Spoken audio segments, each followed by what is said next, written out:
En partenariat avec la FAO, l'Organisation des Nations Unies pour l'alimentation et l'agriculture, la coopération suisse au Maroc appuie la mise en œuvre d'un projet à long terme de gestion intégrée des bassins versants d'une région particulièrement vulnérable autour de la province de Midelt.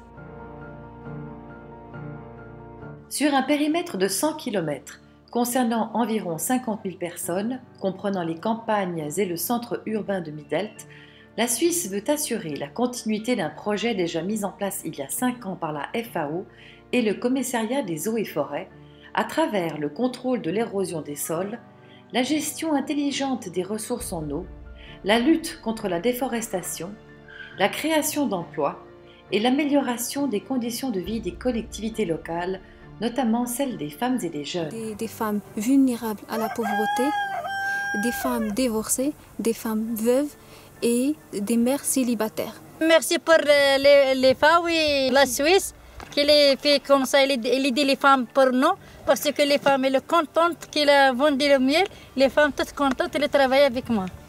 الحمد لله استفدنا من عدة سكاوين بفضل المنظمة ديال التغذية والزراعة الفاو في تربية الماعز، تربية النحل، في تجفيف الأعشاب الطبية والعطرية. نعمر الحليب ديال الواشون. نحمد ربي لاباس إلا الخير. Il a bénéficié de 2 têtes de chèvre. Donc et maintenant sa taille de 200 cheptels est augmentée vers 20. Il a vendu 2. Donc sa situation il est bien maintenant. Le budget total alloué par la coopération suisse est de 2,3 millions de francs sur une durée de 42 mois. Nous sommes heureux de votre présence ici parce que le savoir-faire suisse qui est mondialement reconnu. Je suis sûr et certain que votre expertise permettra d'apporter son nouveau à cette région et à cette manière de voir et de conduire les projets. Ce projet s'aligne sur les priorités du Royaume du Maroc dans la gestion de l'eau et de la lutte contre la désertification.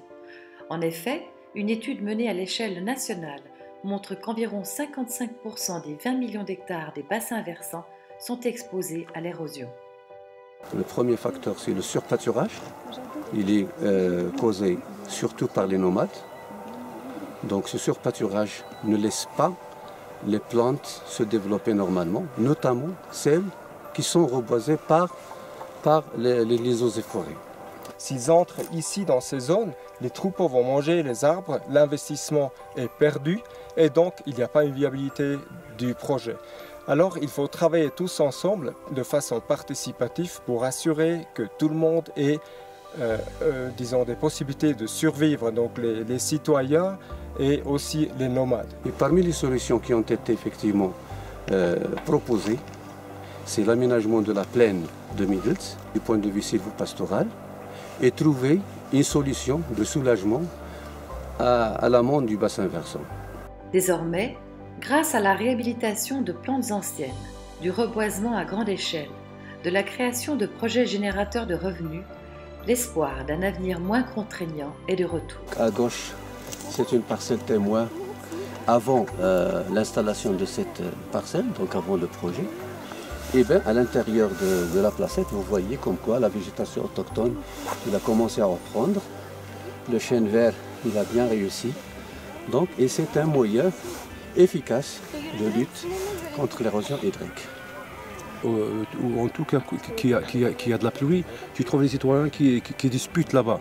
C'est parce qu'il y a de l'eau qui arrive pour l'autre et l'autre veut changer de la direction de l'eau. Mais après cette parcelle, tout est calme, tout va bien. Dans l'idéal, il est question de démultiplier cette expérience au niveau national et de lui faire bénéficier de tout le savoir-faire de la Suisse, de la gestion des forêts et de ses bassins versants, en passant par la qualité de ses expertises scientifiques. Nous sommes ravis en tant que FAO d'avoir ce partenariat avec la coopération suisse et le Commissariat aux eaux et forêts et tous les départements ministériels qui sont actifs au niveau de la région de Midelt. Pour nous, à ce stade, ce qui est important, c'est la pérennisation des acquis. On a introduit un système de cogestion des bassins versants. C'est renforcer le tissu associatif pour que la population ici, non seulement apprendre comment améliorer leur niveau de vie, mais également de savoir comment travailler ensemble par filière, par genre, ça dépend de leur intérêt économique. Nous avons déjà une position prise par le Haut Commissariat des eaux et forêts qui souhaite faire de ce modèle-là le modèle à appliquer ailleurs. هذاك الحجر باش يجيو الناس حنا الديور وغرسنا الشجر باش يشدنا الحجر. Une gestion moderne des eaux et forêts repose sur la coopération, la coordination régionale, la clairvoyance et la continuité. Ce sont ces 4 atouts que la Suisse veut soutenir et encourager. Trouver un chêne vert comme ça, mais vraiment c'est de la joie.